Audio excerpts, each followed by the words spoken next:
അസ്സലാമു അലൈക്കും വറഹ്മത്തുള്ളാഹി വബറകാതുഹു. പ്രിയപ്പെട്ട മുഅ്മിനീങ്ങളെ, ഞങ്ങളുടെ ജീവിതത്തിൽ എത്രമാ കഷ്ടങ്ങളെല്ലാം നമ്മുടെ ലൈഫിലും നിങ്ങളുടെ ലൈഫിലും എല്ലാവരുടെ ലൈഫിലും കഷ്ടമുണ്ട്. ദുനിയാവ് ചൊല്ലതേ കഷ്ടമായിട്ട് ഈ കഷ്ടത്തിൽ എല്ലാം നിന്ന് നിങ്ങൾ ദൂര ആവണം എങ്കിൽ അസ്മാഉൽ ഹുസ്നയുടെ ഒരു ഇസ്മുണ്ട്.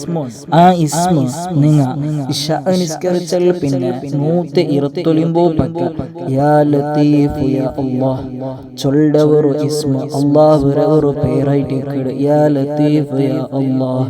ഇത് നിങ്ങൾ ഇശാ നിസ്കരിച്ചാൽ പിന്നെ അതേ വെച്ച പ്ലേസിൽ 129 ഇങ്ങനെ യാ ലത്തീഫ് യാ അല്ലാഹ് യാ ലത്തീഫ് യാ അല്ലാഹ് ഇങ്ങനെ ചൊല്ലേണ്ടായെങ്കിൽ നിങ്ങളുടെ ജീവിതത്തിലുള്ള എല്ലാ കഷ്ടങ്ങളും പ്രയാസങ്ങളും അല്ലാഹു ദൂര ആക്കിയിട്ടുണ്ട്. മഹാന്മാർ ചൊല്ലാറ്. അതുകൊണ്ട് ഓ പ്രിയപ്പെട്ട മുഅ്മിനീങ്ങളെ, ഞങ്ങളുടെ ലൈഫിൽ എത്രമാ ചുമ കഷ്ടങ്ങളും അതുപോലെ പ്രയാസങ്ങളെല്ലാം വരും.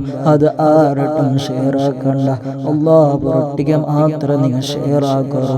ഞാൻ ചൊന്നതുപോലെ ഇശാ നിസ്കരിച്ചാൽ പിന്നെ യാ ലത്തീഫ് യാ അല്ലാഹ് ചൊല്ല അല്ലാഹുവിന്റെ ഇസ്മ 129 നിങ്ങൾ ചൊല്ലേണ്ടായെങ്കിൽ നിങ്ങളുടെ ലൈഫിലുള്ള എല്ലാ കഷ്ടങ്ങളും അതുപോലെ എല്ലാ പ്രയാസങ്ങളും അല്ലാഹു നിങ്ങളിൽ നിന്ന് ദൂരത്താക്കി തണ്ട ആ കഷ്ടത്തെ അല്ലാഹു അതൊക്കെ തൗഫീഖ് നൽകുമാറാകട്ടെ. ആമീൻ.